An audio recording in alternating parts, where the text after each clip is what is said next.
Boots of Danger, an obvious pick for his first single because it provides a nice bridge from the familiar sounds of Elephant Shell to the new ones in Champ. Ah. Yeah, I kind of that song felt like we all felt the most detached from that song, and kind of it came together in such a like bit by bit. There were like a whole bunch of parts, and we just kind of strung them together, and so maybe I don't know. It does seem to stand out a bit to me, like it's a different sound. Bambi. Distorted organ leads into a confession about getting too drunk and coming home too late. The Strokes wish they could write a song like this to get their career restarted. Oh, that's a pull quote. We're gonna put that on the stickers. Yeah. I think that's my favorite song on the record. There's actually like only one keyboard in that. There's actually hardly any keyboards in that song. Really? What is that then? That thing is all like guitar loops cut up. Oh, okay. Which is, I think it's kind of neat. That's our It's little always foray quoted into as electronic music. Yeah. I like it because I get to take credit for it as a keyboardist. Nope. End of a Spark. Drum stomp intro with a tiny bit of Liam Gallagher growl before smoothing out into verses that lead into a British-style sing-along chorus that would do Supergrass proud. The best bit at 3 minutes and 20 seconds when the tail end of the quiet bridge leads into a final stomping chorus. Should be a fan favorite. It is. I think that's one people sang along to before the record was even out. Yeah, people seem to like that song. I like that song. Yeah. I mean, I like all the songs, of course. That was another really early one. Rob liked that song, I remember. Yeah, Goldie liked that song. People like the song. Hey, that was the only song we played last winter when we did that Jingle Bell Rock tour with Metric and the Deers and Sebastian, and where we said we'll play this one new song, and so it's sort of, I guess that's probably been out there longer than any of the other songs being on YouTube and stuff. Although it was pretty different back then because I didn't have anything to do and I just played Jingle Bells for most of it. Hands Reversed, a reserved salsa-like intro, leads into a contemplation of the passage of time. Another example of world weariness that has seeped into some songs. Yeah, I don't like.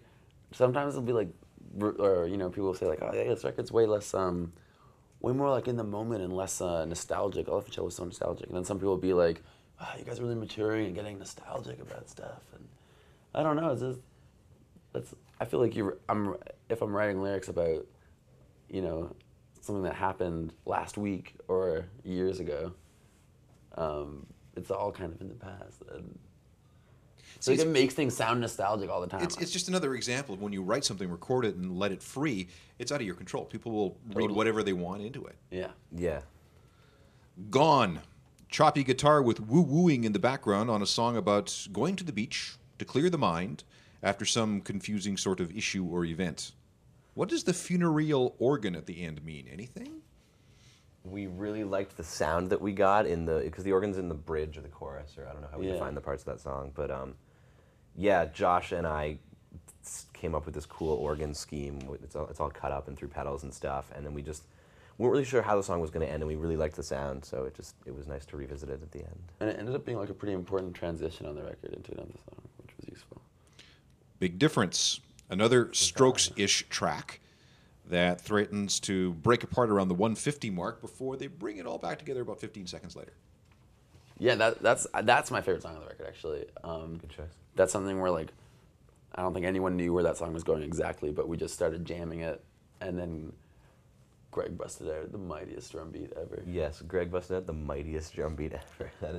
That's the key to that song. That's the key to a lot of our songs. Not Sick. Drums intro, a happy ode to someone named Carolina, who appears to be a vegetarian, a dancer, and likes karaoke. I should get to know her. Yeah. Actually, Makes sense. yeah, Caroline is like one of my favorite names. I don't know if I met a girl named Caroline. That's a great song name. Caroline. I mean, like, it's a great, in singing lyrically, Yeah, the cadence of that word is really nice. Yeah, and then I need another syllable, so Carolina was good. And now, that song we wrote, I often will... that was the last song we wrote for the record. Yeah, but it came out of, I mean, I always try and write these cool keyboard parts and, sort of play them in sound checks so people will notice them and get excited. But no one ever does, and then I'll just start screwing around, it's going like bang, bang, bang, and that's when everyone's like, Graham, cool keyboard part, let's write a song with that. Okay. And finally, Frankenstein. Mid-tempo, keyboard-heavy closer rotating around the line, Gold Star turns black, and a reprise of the notion, it's good to be back. Don't know why it's called Frankenstein. Because it used to have a chorus that talked about Frankenstein, but then we cut that. But it, And hilariously, we put together 2 separate pieces of songs. You can say Yeah. we Frankensteined together that song. Got it. That's not why we called it Our that. manager really wanted us to call it Frank N. Stein. Because we labeled some early demo that as Yeah. a joke, and he thought it was the best name for any song ever. And finally, the cover diorama. That looks interesting. I'm sure there's a story there. There's a great story there. Well, let's talk about it. That's my favorite part of the record. Yeah. the cover. So, well, I started out with this idea of making like, putting a whole bunch of junk together and making a big pile of stuff. Like literally stuff in the truest sense of the word. A Like, lawnmower, and Yeah. a television set, and just I don't know if you know that store in Oslington that's got all the dolls in the front window, but it's like, I don't know, that kind of, I was like, oh yeah, weird. And then anyways, so building our name in a way that like it could light up from the middle, and maybe the record title, and then making a big diagram, taking a picture. And as the record came down to the crunch time, and as we were miles and miles away from home and people we knew to help us out with that kind of stuff, we decided it'd be best to have someone else, spearhead it. And months before this, I found this art company who are based out of Leeds in the UK. And they've just done so much awesome stuff, and it's all really different. And we just had a call with them one time, and they were like, "Yeah, we'd be really into making that." And so we hadn't met them or anything, but they just made it and emailed us photographs, and it was kind of like plucked from our brain. I remember we were in the airport, and it's so often, it's really hard when you have an idea and then you try and give it to someone else to execute. 9 times out of 10, you're just disappointed with the results. It just happens. And so it was just such a nice idea to open the computer. We were sitting around Starbucks or some ridiculous thing watching curling, I think. Yeah. It was after the Olympics, and popped open the computer, and just we're all so taken aback by the fact that it was exactly perfect.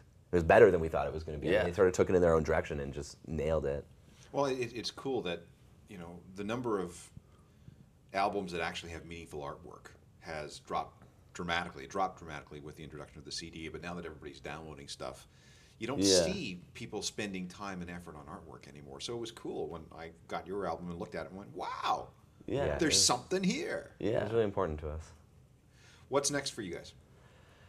Tour. And then maybe Christmas, and then tour. Yep. Tour. Do you have any big festivals coming up? We're doing Latitude in the UK. We're doing Outside Lands in San Francisco, which is apparently a really good one. We did Coachella. We did Bonnaroo. And we're hoping to do a bunch next summer. Yeah, I think next summer we're going to do some of the ones we missed this year. Maybe like the Glastonburys or whatever, hopefully. Well, good luck with it all. It's a good record. I hope you guys continue your success. Thanks a lot. Thanks for having us.